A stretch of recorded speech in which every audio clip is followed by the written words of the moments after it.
Didn't I just talk about this game a couple of days ago? Well, no, because that was Ego Meikan 93, and this is Shogi Meikan 93. This also marks an ending for the Famicom, because this is the final Shogi game on the system. Not that you can actually play Shogi in Shogi Meikan 93, but it's still the last game where Shogi is featured. Shogi is the Japanese board game descended from the same root game as chess. You've got two sides with identical pieces, each piece has its own way of moving, you capture pieces by moving your pieces on theirs, and the goal of the game is to capture the king.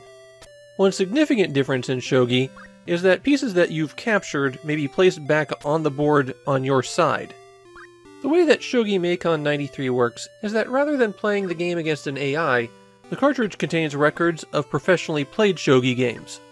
95 games in total, and contrary to the title, Shogi Meikan 93 mainly contains games played from 1991. You have two options with these games. You can watch them be played out in front of you with some commentary, and as you're viewing this, you can use left and right to advance or rewind the game. You also have the option to have it advance to the next move automatically, or wait until you hit A or B before it advances. The other option is a quiz mode, where at key points in the match, it will ask you which of 4 moves is the best. The best move isn't necessarily the one that was actually played either, and you're asked for these moves for both sides in the game. Each of the 4 responses is worth a certain number of points, 30, 50, 80, or 100, but there is no final score tally, so it's just a way of telling you if you had good shogi instincts or not. I do not. This is the final time that Hecht will make a shogi-based Meikan game. The key difference between the shogi version and the Ego version, besides the game being played, is that the shogi version is focused on the commentary, while the Ego version's focused more on the quiz aspect.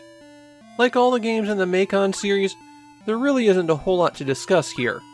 This is effectively an interactive shogi book, and there's definitely people out there who like that, but it's not going to have a whole lot of wide appeal, and there isn't a whole lot to talk about it past that. I don't care for shogi, so this one's really not for me. At least there's only one more Meikan game left. I'm really scraping the bottom of the barrel for things to talk about with them.